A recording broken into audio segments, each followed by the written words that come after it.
warahmatullahi wabarakatuh. Waalaikumsalam warahmatullahi wabarakatuh. Alhamdulillahi rabbil alamin. Wassalatu wassalamu ala asrafil anbiya wal mursalin wa ala alihi wa sahbihi ajma'in.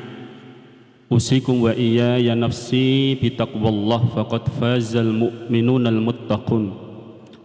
Qala Allah ta'ala fi kitabihil karim, ya ayyuhalladzina amanu taqullaha haqqa tuqatih wa la tamutunna illa wa antum muslimun. Ikhwan akhwat fiddin asyarakumullah, para asatidzah, al-aba wal ummahat yang semoga senantiasa dalam lindungan Allah Subhanahu wa taala. Alhamdulillahirabbil alamin. Mari kita selalu memanjatkan rasa syukur kita kehadirat Allahu Rabbul Alamin yang telah mencurahkan nikmat-nikmatnya kepada kita sehingga kita bisa hadir bermajlis di tempat ini untuk bersama-sama menyaksikan dan bergembira. Ini saya mau nanya sama Bapak Ibu sekalian yang hari ini anak-anaknya sedang diwisuda. Yang paling banyak berapa juz, Ustaz? 5 juz nggih. Bapak Ibu sekalian bergembira enggak Bapak Ibu sekalian? Senang atau enggak anaknya diwisuda? Senang ya, alhamdulillah. Dan itu disebutkan oleh Allah Subhanahu wa taala di dalam Al-Qur'an, "Qul bi fadlillahi wa bi rahmatihi fabidzalika falyafrahu huwa khairum mimma yajma'un." Perhatikan adik-adik sekalian, adik-adik yang laki-laki dan yang perempuan, perhatikan tidak sampai 30 menit ya, yang konsentrasi. Insya Allah para penghafal Al-Quran itu cerdas-cerdas. Nanti apa yang disampaikan Ustadz silahkan nanti diperhatikan. Nanti saya tanya di antara antum yang bisa jawab mendapatkan hadiah. Saya sudah menyiapkan amplop. Gitu ya. Satu, Allah Subhanahu wa taala menyebutkan di dalam Al-Qur'an, "Qul bi fadlillah wa bi rahmatihi." Katakan wahai Muhammad, dengan fadilah, dengan karunia-Nya, wa bi rahmatihi, dan dengan rahmatnya, kasih sayang Allah Subhanahu wa taala, falyafrahu, hendaklah kalian itu berbahagia, bersenang, bergembira. Syekh Abu Sa'id Al-Khudri di dalam penafsirannya menyebutkan, salah seorang sahabat ya Abu Sa'id Al-Khudri mengatakan bahwa yang dimaksud bifadlillah, karunia Allah Subhanahu wa taala, itu Al-Qur'an. Bergembiralah kalian dengan diturunkannya Al-Qur'an ini. Wa birahmatihi, beliau mengatakan birahmatihi adalah an ja'alana min ahlil Qur'an, di mana Allah Subhanahu wa taala menjadikan kita termasuk ahlul Qur'an. Hendaklah kita bergembira. Maka kalau hari ini bapak-bapak, anak-anak yang diwisuda pada pagi hari ini kok tidak bergembira, berarti ini ada sesuatu. Kok sedih nangis sendiri, berarti ada sesuatu. Karena perintah Allah Subhanahu wa taala suruh bergembira, suruh senang dengan nikmat Allah Subhanahu wa taala yang menjadikan kita termasuk ahlul Quran. Ahlul Quran itu siapa? Yang membaca Al-Quran, yang mempelajari Al-Quran, yang menghafal Al-Quran, dan tentunya mengamalkan Al-Quran.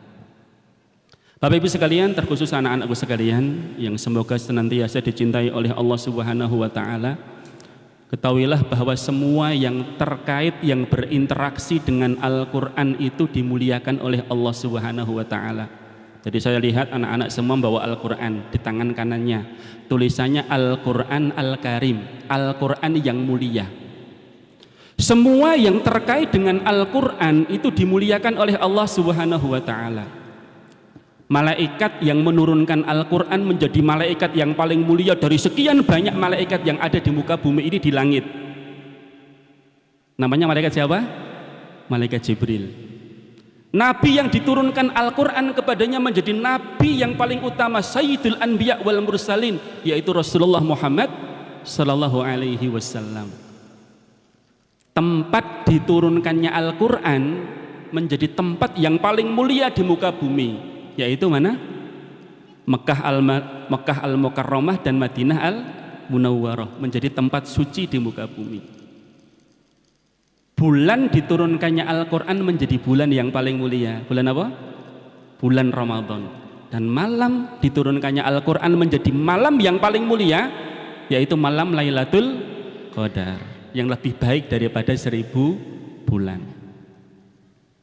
Maka mereka yang belajar, yang mengajarkan Al-Quran disebutkan oleh Rasulullah SAW sebagai manusia terbaik di muka bumi. Khairukum man ta'allamal Qur'an wa 'allamah. Sebaik-baik kalian itu adalah yang belajar dan mengajarkan Al-Quran. Ikhwan fillah, Bapak Ibu sekalian, adik-adikku dan anak-anakku yang saya cintai, saya teringat sekali dengan nasihat dari Ustadz Syuhada Bahri. Beliau adalah penerus Dewan Dakwah Islamiyah. Beliau murid dari Ustadz Muhammad Nasir. Dalam sebuah muhadharah beliau menyampaikan sebuah kisah. Saya sebagai seorang ketua Dewan Dakwah mendapatkan amanah untuk keliling. Kebiasaan saya berkeliling ke Indonesia, melihat bagaimanakah keadaan para dai yang diutus ke pelosok-pelosok, ya, di tengah gunung, di atas gunung, di bawah, ya, di tengah hutan, di pinggir hutan, di kota, di mana-mana didatangi sama Ustadz Syuhada Bahri. Ketika itu beliau bertemu dengan salah seorang yang ditugaskan di tempat yang sangat terpencil, di bawah gunung, jauh dari perkotaan. Ngobrol-ngobrol, tanya, terus beliau bertanya kepada si dai ini, "Mas, gimana kabarnya?" "Alhamdulillah Ustaz, sehat walafiat." "Gimana dakwahnya? Bagaimana umatnya?" "Alhamdulillah, saya bisa mengajarkan Al-Quran kepada mereka, semakin lama semakin banyak umat saya di sini."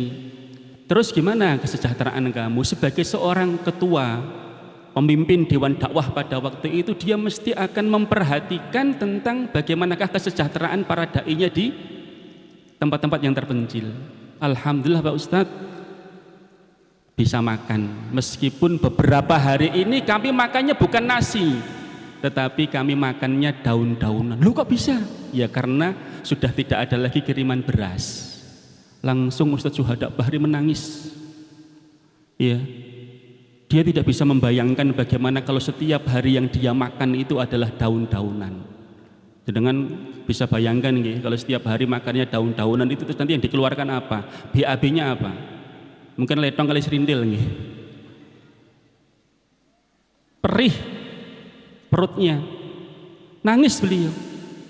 "Ya sudah, kalau gitu besok kamu pindah ke kecamatan di tempat yang ramai, nanti fasilitasnya juga memadai daripada kamu di sini. Saya paling bertanggung jawab dan saya yang paling berdosa ketika saya lihat ada salah seorang dai Dewan Dakwah tidak bisa makan nasi, makannya daun. Kamu besok pindah." Apa jawaban dari dai tersebut, Bapak Ibu sekalian? Dia mengatakan, "Ustadz, jangan pindahkan saya dari tempat ini, jangan jauhkan saya dari Allah Subhanahu wa Ta'ala dan dari umat.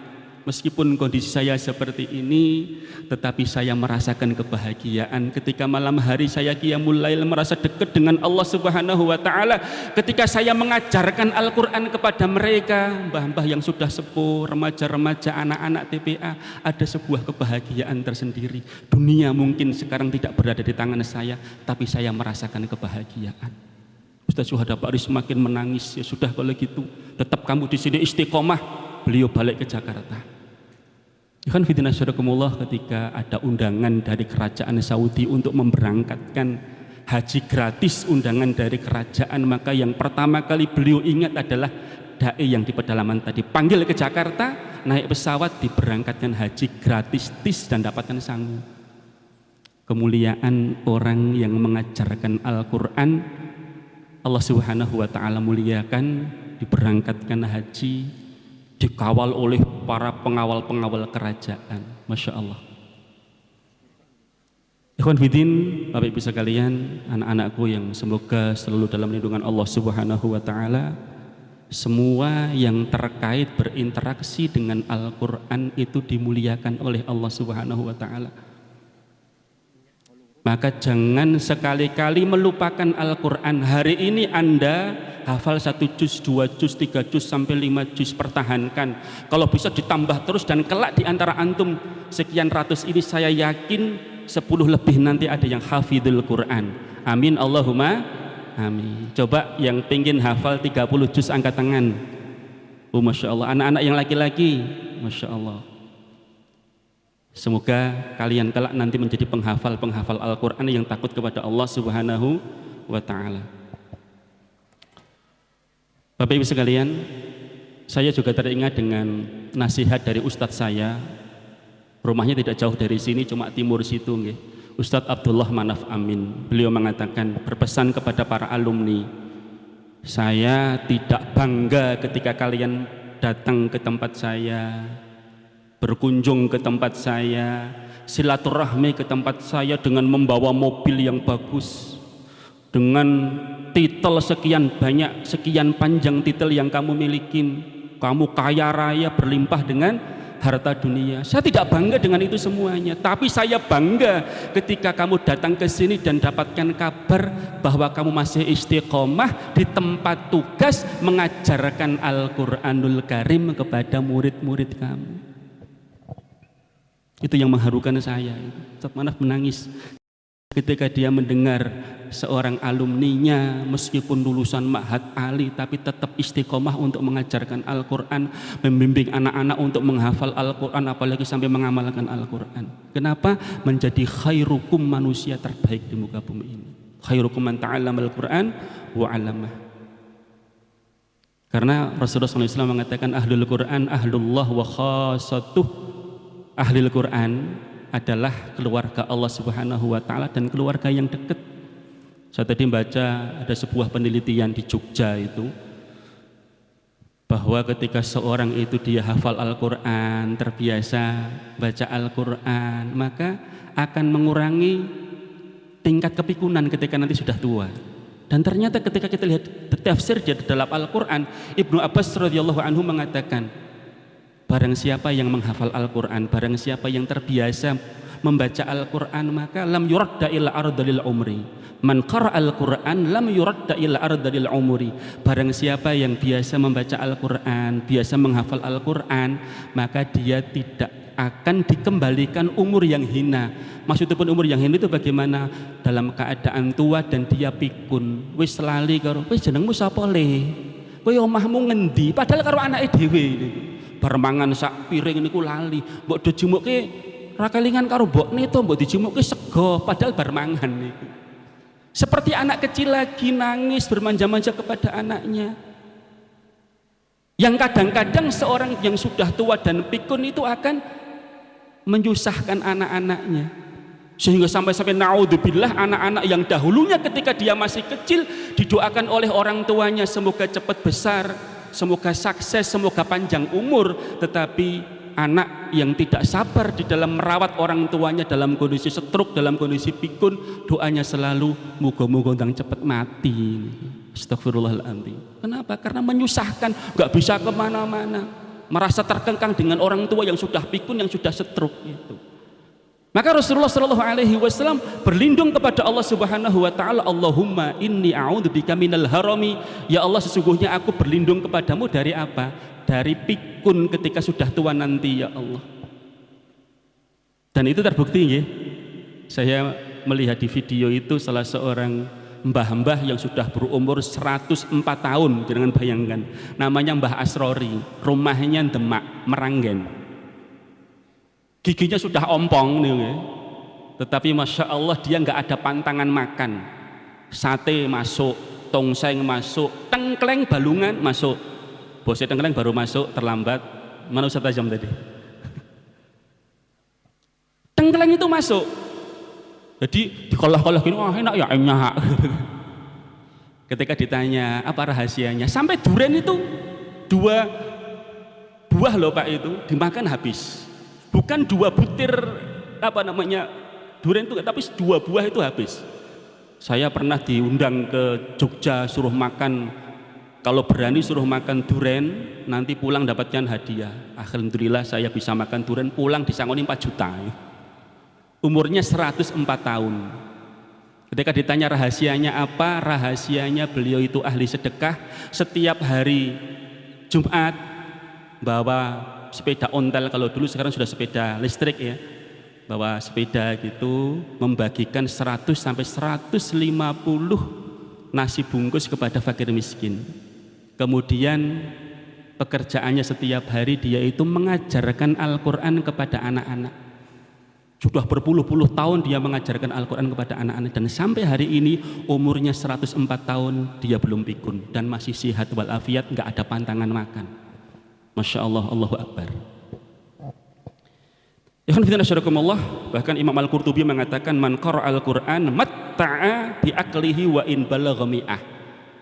Ini jelas apa yang disampaikan oleh Imam Al-Qurtubi. Barang siapa yang baca Al-Quran, yang menghafal Al-Quran, yang melazimi selalu bersama dengan Al-Quran, maka Allah akan cerdaskan akalnya meskipun umurnya hatta balagha mi'ah, sampai 100 tahun. Tetangga saya juga namanya persis Mbah Asrori, umurnya 90 tahun, dia masih sehat, dia masih ingat kepada yang lain meskipun ya sudah sakit-sakitan. Kebiasaan dia sehari baca Al-Quran 2 juz sampai 3 juz di luar Ramadan, Pak. Masya Allah. Ikhwan akhwatiddin, terutama adik-adik sekalian, itu adalah janji dari Allah Subhanahu wa Ta'ala kepada ahlul Quran ketika di dunia. Nah, bagaimana janji Allah Subhanahu wa Ta'ala ketika di alam barzah? Ya, ketika kita sudah dikubur, ketika yang kita bawa hanya kain kafan 2 lembar atau sampai 5 lembar karo perempuan itu. Kain kafan itu ndak ada kantongnya. Enten-enten Pak Bu, kain kafan itu ada kantongnya ndak ada. Nah, ono kantongnya sudah dienggo napa niku, masukkan uang atau masukkan HP, enggak ada. Bahkan ketika dia sudah meninggal dunia, gelar yang dia milikin, profesor, doktor, apapun, dia tinggalkan semuanya. Apa gelar yang masih dia miliki? ALM, almarhum. Ya, masih mending ayam kalau disembelih terus dimasak itu kan titelnya macam-macam ya Bu. Ada ayam goreng, ada ayam bakar, ada ayam penyet. Kalau manusia mati, yang dia bawa cuma kain kafan, bersama itu adalah amal-amal saleh dia. Siapakah yang menemani dalam kesendiriannya di alam barzah? Al-Quran yang kita baca, Al-Quran yang kita hafal. Saya ingat banget dengan salah seorang murid saya dari Mahat Ali, kemudian melanjutkan tahfidz Al-Quran di Demak 30 juz, mutqin 30 juz sekali duduk. Dapatkan tugas di Pondok Pesantren Al-Fadilah Praci, karena istrinya itu di Gemolong, kalau tidak salah SDIT Gemolong juga nggih. Ada. Nggak mau ditinggal, belum mau dipindah ke sana. Di sana sudah ada rumah dinas tapi belum mau dipindah. Akhirnya ngalahi bolak-balik. Hari Jumat pulang ke Gemolong, hari Senin balik ke Praci. Untuk apa? Untuk ngajar anak-anak menghafal Al-Quran, menyimak hafalan Al-Quran anak-anak. Lah pada hari itu, hari Senin, dia izin mau berangkat ke Praci, tapi kok badannya ndak enak, sakit. Terus sampai subuh, mungkin habis subuh nanti semakin enak lah badannya. Dia ngomong sama Ustadz di sana, Ustadz mohon maaf saya ndak bisa balik ke pondok pagi ini, mungkin sore nanti. Habis subuh ditunggu Pak Bu, ternyata kok semakin parah, dibawa ke rumah sakit, di tengah jalan akhirnya meninggal dunia. Innalillahi wa inna ilaihi rajiun. Umurnya baru 38 tahun, anaknya masih kecil-kecil ya. Teman-temannya menangis, anak-anak muridnya menangis ya. Sebelum beliau meninggal dunia, tersebar video viral itu. Beliau memberikan nasihat kepada anak-anaknya, kepada murid-muridnya. Wahai santri-santriku, ketika kalian hafal Al-Quran, maka yang akan menghibur kalian dalam kesendirian itu adalah Al-Quran yang kalian hafal. Dalam kesendirian Anda nggak ada teman, nggak ada sahabat yang diajak ngobrol, maka wiritannya adalah Al-Quran, menghafal Al-Quran. Akhirnya video itu Pak pendek itu saya upload di Facebook saya, kemudian saya komentari, akhi, hari ini betul-betul Al-Quran yang kamu hafal 30 juz betul-betul menjadi teman antum di alam kubur, di alam barzah, dalam kesendirian antum di alam kubur, di alam barzah. Hari ini 30 juz Al-Quran yang kamu hafal menemani kamu. Beliau hafal 30 juz itu mungkin ustadz loh itu. Dia hari Rabunya itu mau setoran di hadapan santri-santrinya, di hadapan ustadz yang lain 30 juz, tetapi hari Selasanya beliau sudah meninggal dunia. Allah muliakan seorang hafidhul Quran, ahlul Quran ketika di alam barzah. Apalagi nanti pada hari kiamat akan bisa memberikan syafaat kepada keluarganya, akan memberikan tajun mahkota di atas kepalanya orang tuanya, dan memberikan jubah yang sangat indah kepada orang tua pada hari kiamat nanti. Luar biasa. Ikhwan fillah, Bapak Ibu sekalian yang semoga senantiasa dalam lindungan Allah Subhanahu wa taala. Terakhir, berbekal Al-Quran menoreh jejak-jejak kebaikan, menorehkan jejak-jejak kebaikan. Mestinya anak-anak kita yang hari ini hafal Al-Quran 1 juz, 2 juz sampai 5 juz, mereka adalah orang-orang yang akan menorehkan jejak-jejak kebaikan.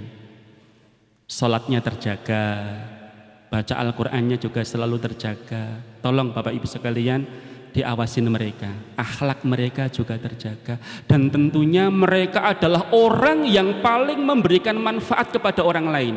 Kalau di antara anak-anak ini sekalian nanti menjadi dokter, jadilah dokter yang memberikan manfaat kepada orang lain. Tirulah Hilal Ahmar yang punya dokter Nardi, dokter masyhur, berpraktek di tempat yang kumuh, fakir miskin berkumpul di situ, ekonomi menengah ke bawah, di mana di Semanggi, Pasar Kliwon. Membuka praktik berpuluh-puluh tahun, gratis diperiksa, mereka diperiksa gratis, dapatkan obat gratis, Masya Allah. Tetapi orang kafir nggak suka, dicap sebagai teroris internasional, dihabisin. Sekarang sudah tidak ada lagi. Saya masih teringat dengan Dokter Misbah. Dulu dokter umum, dia pingin untuk menjadi dokter spesialis. Setelah berangkat ke Palestina melihat kaum muslimin dibantai di sana, banyak yang luka-luka, dia punya niat pingin ngambil spesialis tulang. Alhamdulillah Allah kabulkan, dapatkan beasiswa, sudah selesai jadi dokter spesialis tulang. Dan semoga diberi kemudahan oleh Allah Subhanahu wa taala bisa berangkat ke Gaza untuk membantu saudara-saudara kita di Gaza dalam masalah pengobatan terutama tulang. Kalau menjadi seorang pejabatlah yang menjadi pejabat yang amanah, yang takut kepada Allah Subhanahu wa taala.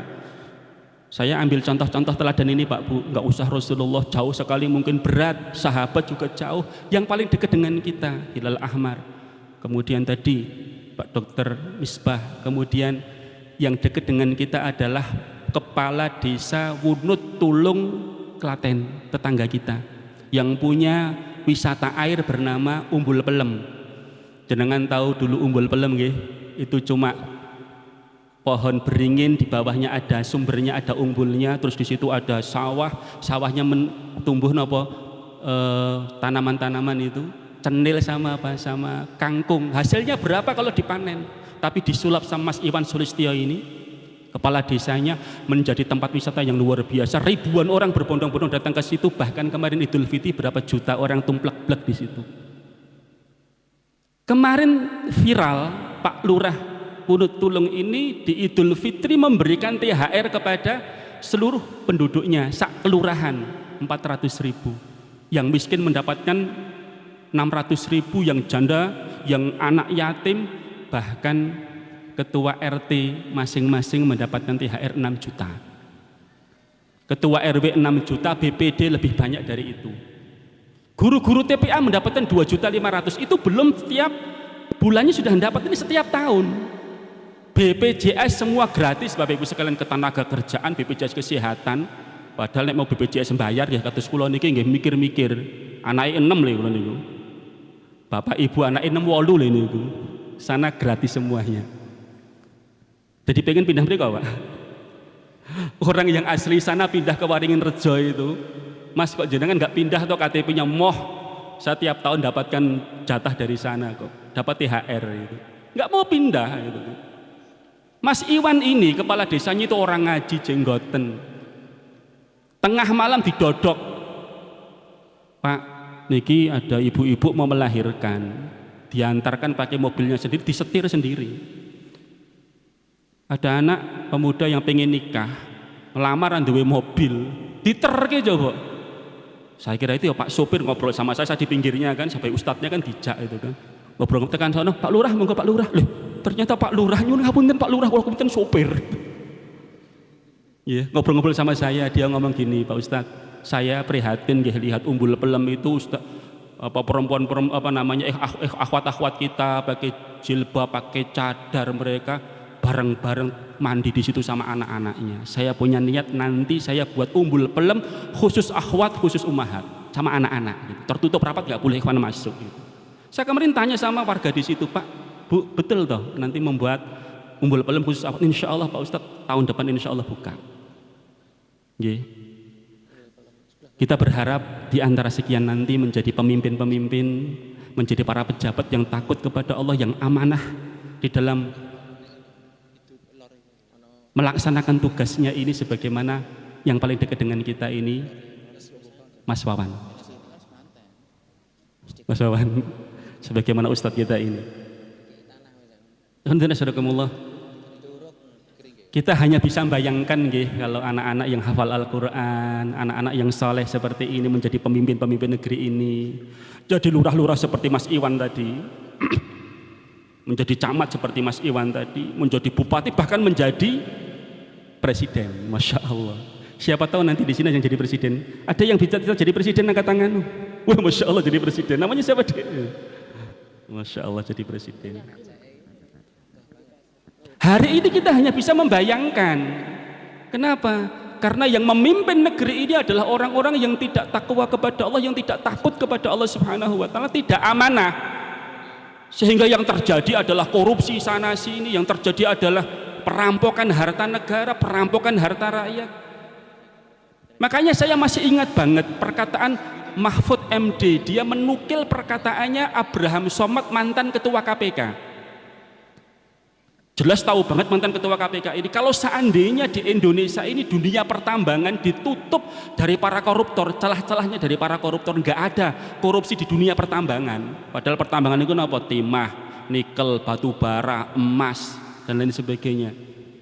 Itu nggak ada para koruptor. Setiap jiwa jenengan yang hadir di sini, satu orang itu mendapatkan bantuan dari negara tunai langsung setiap bulan 20 juta Bapak Ibu sekalian. Rasah dodolan cilok nang pinggir dalan, rasah dodolan ginastel nang pinggir dalan, dapatkan bantuan 20 juta dari pemerintah. Dan ini masuk akal. Kita lihat kemarin ada 16 orang ditangkap sama KPK. Apa korupsinya? Korupsinya cuma timah saja, satu dari barang tambang yang ada. Berapa kerugian negara, Pak? 271 triliun, bukan miliar. 271 triliun. Itu kalau emas yang ada di Newmont, yang ada di Freeport, belum batu bara, belum timah, belum nikel, belum air yang ada di Cokros itu dikeruk sama Israel, Danon, kemudian warga sekitar, sumurnya kering semuanya. Itu kita mendapatkan cipratan 5% tok. Freeport cuma dapat berapa sekian persen. Yang makan siapa? Yang menikmatin siapa? Orang Amerika sana. Dijual kepada orang-orang kafir, orang-orang Amerika. Makanya sebenarnya Indonesia ini baldatun thayyibatun gemah ripalo jinawi, tapi hawa. Sayangnya para pemimpin-pemimpinnya adalah pemimpin-pemimpin yang tidak takut kepada Allah, para pemimpin-pemimpin yang tidak amanah di dalam menjalankan tugasnya. Maka Bapak Ibu sekalian, ustadz-ustadz yang ada, para musyrif ini, hari ini antum berusaha dengan sekuat tenaga. Apapun yang sedang kita kerjakan hari ini, semoga menjadi sumbangsih bagi kesolehan anak-anak ini, menjadi anak-anak calon pemimpin yang hafid, calon pemimpin yang takut kepada Allah Subhanahu wa taala, calon pemimpin yang amanah, sehingga boleh jadi kita merasakan baldatun thayyibatun wa rabbun ghafur, kemakmuran negeri Indonesia itu yang betul-betul dirasakan oleh semua rakyat Indonesia itu. Oleh rakyat Indonesia ini mungkin bukan masa kita, mungkin masa anak-anak kita nanti, mungkin masa cucu-cucu kita, mungkin masa generasi setelah kita, tapi kita sudah mempersiapkannya sejak hari ini dengan usaha kita tadi itu, menjadikan mereka ahlul Quran, menjadikan mereka orang-orang yang takwa kepada Allah dan amanah di dalam menjalankan tugasnya. Semoga anak-anak hari ini, yang laki-laki yang perempuan, yang hari ini diwisuda, benar-benar berbekal dengan Al-Quran, mereka bisa menorehkan jejak-jejak kebaikan di sekitar mereka, terutama di Indonesia ini. Cukup, tidak jauh lama-lama, hanya 25 menit. Selanjutnya saya tanya kepada laki-laki satu, perempuan satu. Yang bisa jawab langsung angkat tangan.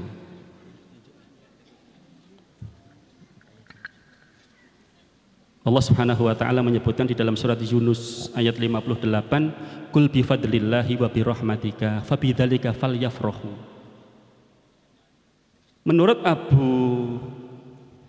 Sa'id Al-Khudri, yang dimaksud dengan bi fadlillah itu apa? Wa bi rahmatihi apa? Angkat tangan. Karunia Allah dan rahmatnya Allah itu maksudnya apa? Ayo angkat tangan. Apa, Mbak? Bifadlillah, karunia Allah apa? Rahmat Allah itu apa? Fadlillah artinya Al-Quran, Masya Allah. Terus birahmatihi Ahlul Quran, Masya Allah. Sini Mbak, dapat hadiah.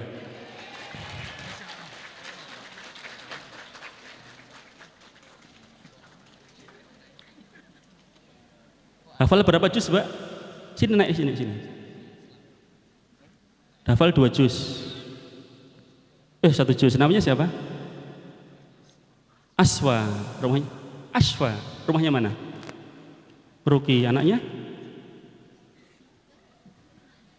Oh, anaknya Bapak Aslam. Masya Allah. Hadir bapaknya? Oh, enggak ada. Ibunya? Mana ibunya? Angkat tangan. Mbak Cani angkat tangan. Ya, ponaan dewe. Kayaknya salaman. Salaman sama Umi sama saya. Monggo tuh. Ya. Iya. Alhamdulillah, luar biasa. Di antara yang lain tidak bisa menangkap, beliau bisa menangkap. Asfa binti Aslam, ibunya namanya Mbak Cani, wong Klaten, tinggalin nang Banaran. Ya, terus yang laki-laki sekarang. Salah satu keutamaan Ahlul Quran di dunia adalah perkataan Ibnu Abbas, perkataan Imam Al-Qurtubi, man qara al-Quran matta'a bi aqlihi wa in balagha mi'ah. Lu langsung angkat tangan, itu siapa itu? Salah satu keutamaan Ahlul Quran adalah perkataan Imam Qurtubi, bisa diterjemahkan apa? Sudah, sini sebutkan keutamaan yang diberikan Allah Subhanahu wa taala kepada Ahlul Quran ketika di dunia, 2 saja. Ayo sini. Tadi saya sebutkan 3 sampai 4. Orang-orang yang hafal Al-Quran itu diberi kemuliaan apa? Ayo sini, angkat tangan. Amplop.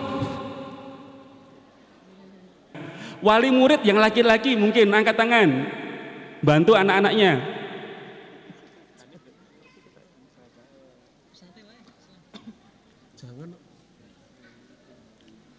Sudahlah, mudah saja sini. Semua yang terkait dengan Al-Quran, berinteraksi dengan Al-Quran itu akan dimuliakan oleh Allah Subhanahu wa ta'ala. Gitu?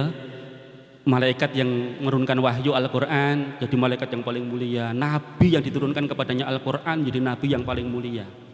Terus apa lagi? Sebutkan 3. Yo. Mudah banget dulu tadi. Kalau tidak ada tak berikan kepada perempuan lagi. Ada enggak? Perempuan, ayo. Ya, Dek, sini, Dek.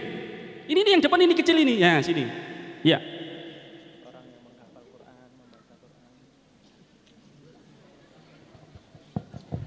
Sini, juz 30. Namanya siapa, Dik? Apa? Alia. Putranya siapa? Anaknya siapa? Bapakmu kamu jenenge sopo? Amin? Amin toh. Ada bapaknya, angkat tangan. Enggak ada ibu. Ibunya namanya siapa? Fati. Oh, Wati. Mana ibunya? Angkat tangan. Oh, bisa jawab dulu enggak? Ya, bisa jawab. Coba jawab apa? Satu. Malam. Jadi malam yang mulia namanya malam apa? Terus apa lagi? Bulan jadi bulan mulia namanya bulan apa? Bulan Ramadan. Terus tempatnya apa yang paling mulia? Makkah dan Madinah. Terus terakhir yang belajar mempelajari Al-Quran. Masya Allah, luar biasa. Tepuk tangan. Dapat hadiah. Betul. Ya demikian alhamdulillahirabbil alamin, semoga yang sedikit kami sampaikan berikan manfaat kepada saya pribadi dan kepada ikhwah fillah asyhadu. Assalamualaikum warahmatullahi wabarakatuh. Waalaikumsalam warahmatullahi wabarakatuh.